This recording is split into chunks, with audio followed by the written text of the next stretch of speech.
येत्या सणासमारंभासाठी तुम्हाला जर असा मेकअप लुक क्रिएट करायचा असेल आणि असं तयार व्हायचं असेल तर तुम्हाला करायचं एकच, हा व्हिडिओ शेवटपर्यंत पाहायचा आहे आणि जसं जसं मी सांगेल तसं तसं करायचं आहे। बाय द वे, जर चॅनलवरती तुम्ही पहिल्यांदाच आला असाल तर नमस्कार, मी अश्विनी। मी माझ्या या यूट्यूब चॅनलवरती मेकअप, फॅशन, ब्लॉग, लाईफस्टाईल अशा विषयांवरती व्हिडिओज घेऊन येत असते। जर अजून सबस्क्राईब केलं नसेल तर प्लीज डू कन्सिडर सबस्क्राईब, म्हणजे इथून पुढे जे व्हिडिओज येतील ते तुम्हाला नोटिफिकेशनमध्ये मिळतील आणि तुमच्याकडनं ते मिस होणार नाहीत। व्हिडिओ शेवटपर्यंत पाहत राहा। आवडल्यास लाईक, कमेंट आणि शेअर करायलाही विसरू नका। सर्वात आधी मेकअप स्टार्ट करताना आपल्याला स्किन हायड्रेट करून घ्यायची आहे, त्यासाठी मॉइश्चरायझर यूज करायचं आहे। तुमची स्किन ऑइली असेल, कॉम्बिनेशन असेल, ड्राय असेल, कुठलीही असली तरी मॉइश्चरायझर लावणं बेस्ट आहे, पण प्रत्येक स्किनसाठी वेगवेगळं मॉइश्चरायझर येतं। तुमच्या स्किनप्रमाणे व्यवस्थित मॉइश्चरायझर तुम्हाला चोळून छान लावायचं आहे। तुमची स्किन कुठली आहे, कुठलं मॉइश्चरायझर लावायचं याबद्दल व्हिडिओ हवा असेल तर आधीचे व्हिडिओ तुम्हाला चेक करायला लागतील। मी एक व्हिडिओ पोस्ट केलेला आहे ज्याच्यामध्ये मी इन डिटेल माहिती दिलेली आहे, त्याची मदत होईल तुम्हाला तुमचा स्किन टाईप ओळखण्यासाठी आणि मग त्याप्रमाणे कुठलं मॉइश्चरायझर लावायचं त्यासाठी। त्यानंतर काय करायचं, तुम्हाला पिगमेंटेशन हाईड करायचं आहे, कारण चेहऱ्यावरती प्रॉब्लेम सर्वात जास्त जर असतील तर ते हाईड केल्यानंतर तुमचं निम्मं काम झालेलं असतं। इथे मी एक कन्सिलर यूज करते, ते त्या ठिकाणी लावते जिथे जिथे मला थोडंसं डार्क पॅच आहे। हे व्यवस्थित लावून घ्यायचं आणि मग त्यानंतर याला व्यवस्थित ब्लेंड करायचं। आता ब्लेंड करण्यासाठी तुम्ही ब्रशचा वापर करू शकता किंवा ब्लेंडरचा वापर करू शकता।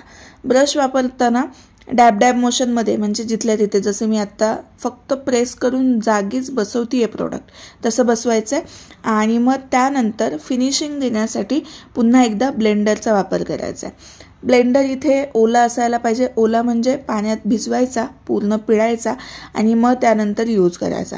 त्याने पॅच पडणार नाहीत, प्रोडक्ट जास्त तो शोषून घेणार नाही आणि तुमचं काम व्यवस्थित होईल। त्यानंतर पावडर पॅक करते मी, म्हणजे जे कन्सिलर लावलं ते पावडरने व्यवस्थित पॅक करून घेते।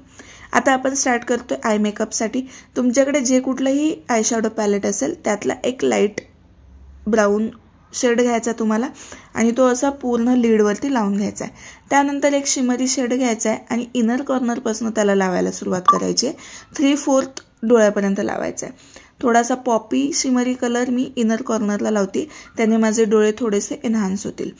आणि डार्क मरून कलरच्या किंवा डार्क ब्राऊन कलरच्या आयशॅडोनं जसं लायनर लावतो तसं पापण्यांच्या वरती आणि पापण्यांच्या खालच्या बाजूच्या पापण्यांच्या लाईनलाही तुम्हाला लावून घ्यायचं। त्यानंतर आयब्रोसाठी आयब्रो प्रोडक्ट तुम्ही यूज करू शकता। मी इथे आयब्रोचा मस्करा यूज करते, तुम्ही व्यवस्थित आयब्रो पेन्सिलचा वापर करू शकता किंवा कुठलंही तुमच्याकडे जे कोणतंही आयब्रो पॅलेट आहे त्याने आयब्रो फिल करून घेऊ शकता। फायनल टचअप देण्यासाठी मी मस्कराचा वापर केलेला आहे। मस्कराचं व्यवस्थित 2 कोट लावलेत, त्याने फेक लॅश लावायची गरज पडत नाही आणि तुमचे ओरिजिनल लॅश खूप सुंदर दिसतात। ब्लश लावलंय, ब्लशसाठी तुम्ही क्रीम ब्लशचा वापर करू शकता किंवा मग पावडर ब्लशचा, पण जर क्रीम ब्लश लावायचा असेल तर पावडर पॅक करण्याच्या अगोदर लावायचं आहे आणि जर पावडर ब्लश असेल तर नंतर लावलं तरीही चालेल। लिपस्टिक लाईन करून घ्यायचं आहे आणि नंतर आहे ना ह्याला बोटाने स्मच करायचं आहे। मोस्ट नॅचरल जर लिप कॉम्बो तुम्हाला क्रिएट करायचा असेल तर ही जी लाईन क्रिएट केली त्याला असं तुम्हाला स्मच करायचं आहे आणि सेंटरला दुसरी कुठलीही लिपस्टिक तुम्ही यूज करू शकता। यामध्ये प्रेफर करा थोडंसं न्यूडमध्ये तुम्ही जाल किंवा लाईट शेडमध्ये जाल। जर तुम्हाला पॉपी लुक हवं असेल तर सेंटरला लाईट लिपस्टिक ठेवा आणि आउटरला डार्क लायनर ठेवा। त्यानंतर टिकली लावायची आहे, तुम्ही टिकली गोल लावू शकता, चंद्रकोर लावू शकता, जशी तुम्हाला आवडेल तशी। आणि बस मेकअप स्प्रेने मेकअप फिक्स करायचा आहे आणि अशा प्रकारे लुक झालेला आहे।